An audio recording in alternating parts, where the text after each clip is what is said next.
ameni anakasirika. Sasa mimi napitiliza. Nikiona neema labda tunaomba tumshangilie Yesu. Bwana Yesu asifiwe sana. Amina. Amen.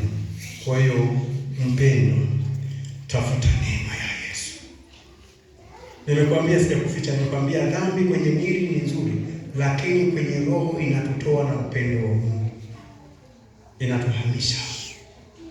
Dhambi ni nzuri kwenye mwili, lakini mwili huu unatudanganya, utalala chini. Hata kikohoa kidogo inakwambia wewe nenda kalale. Yaani natamani dhambi kugandamiza na mwili uende chini, uende ulale. Alafu kisha lala mwisho wake na kupotezea kwenye udongo wako. Amekufa jamani, amekufa ya sanga, amekufa aliona hasa kutambulisha mwanangu kwa jina naitwa Yona. Wakati natenda ile inaonekana mzuri kweli. Tuelezane kweli. Siku na watoto hapa. Hivi ukienda huko guest huko si nzuri kwenye mwili lakini katika roho hautamuona Mungu. Mungu anagarikisha, anafunikiza kichwa. Nguvu zinaisha. Baraka inaondoka. Neema inaondoka. Tumalizie jambo la mwisho. Alafu tutaenda tuangalie. Wangapi wanaandika? Nyosha mkono. Wanaandika. Nitawauliza maswali. Haraka. Swali dogo kiasi. Twende jambo la 6. Jambo la 6 kitu kinasema hivi. Mungu hawezi kutimiza kile alichokuahidia toka zamani.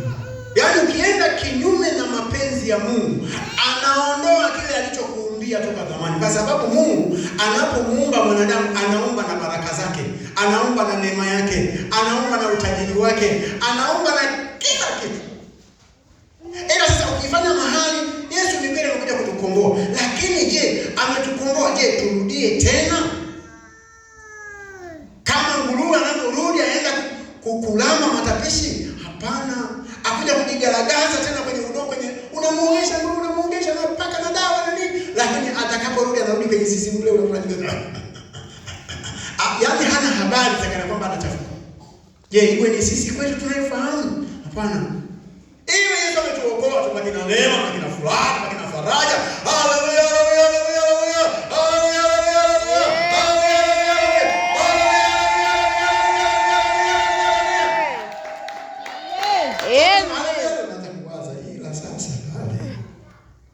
Anasema haleluya ila pale. Ni kumpiga shetani aondoke katikati yetu, tutembee tu neema, tuone ili Mungu afanye kile kitu ambacho alihitaji kufanya toka zamani. Bwana Yesu asifiwe sana. Amina.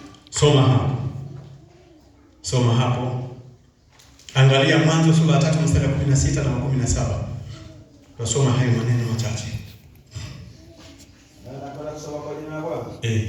Mwanzo sura ya 3 mstari wa 16 mpaka wa 17. Akamwambia mwanamke, hakika nitakuzidishia utungu wako na kuzaa kwako kwa utungu utazaa watoto na tamaa yako itakuwa kwa mumeo naye atakutawala. Akamwambia Adamu, kwa kuwa umeisikiliza sauti ya mke wako ukala matunda ya mti ambao nalikuagiza nikasema usiyale, ardhi imelaaniwa kwa ajili yako, kwa uchungu utakula mazao yake siku zote za maisha yako, kwa uchungu.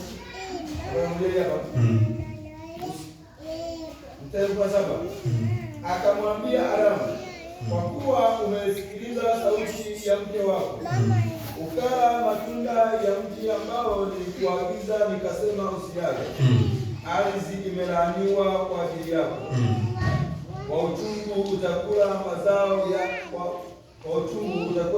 yake siku zote za maisha yako.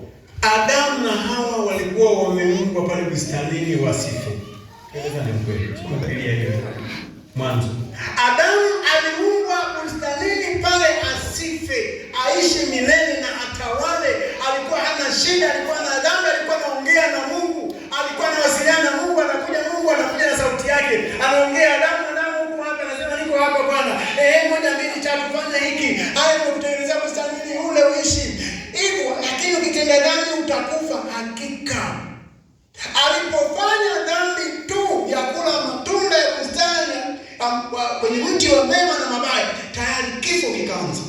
Ule mpango wa Mungu aliyompangia Adamu wa kuishi milele na hakuna mauti, hakuna matusi, hakuna magonjwa, hakuna shida, ale afurahi, akalaaniwa kama na anakula mboga za kondeni na micha na michongoma na tabu na mwanamke kuzaa kwa tabu. Mwanamke alitolewa ubavu tu hapa kwa. Yaani Adamu alitolewa ubavu huwa akawa mwanamke. Sasa sisi tungekuwa tunatolewa ubavu na kuwa mtu. Bila shida amelala na mtu asikuwa anakuta amelala na mwanamke hapo. Kwa neema ya Yesu wewe, lakini baada ya dhambi utazaa kwa uchungu. Nini? Amebadilisha ile neema ambayo alimwekea mwanadamu kwamba ataishi hivi. Amebadilisha ile neema mwanadamu ambayo alimbarikia imekuwa laana baadaye. Alafu akaondolewa kwenye bustani. Toka hapa. Bwana Yesu asifiwe sana. Bwana Yesu asifiwe sana. Bwana Yesu asifiwe sana. Haya, wewe uliandika nitoe mtihani alafu tutasimama tukamwite Bwana. Mstari wa kwanza kichwa kinasemaje? Soma, sio usimsubirie mtu. Soma yeyote uliandika. Kichwa cha kwanza nami nafanya katika maisha yetu. Haya, mstari wa kwanza kichwa kinasemaje? Twende kwenye mistari hii. Mstari wa kwanza unasemaje? Mstari wa kwanza una kichwa chake, mstari wa pili una kichwa chake na hivi mpaka chini. Haya, mstari wa kwanza unasemaje? Kila dhambi inayofanywa kwa mwanadamu. Dhambi na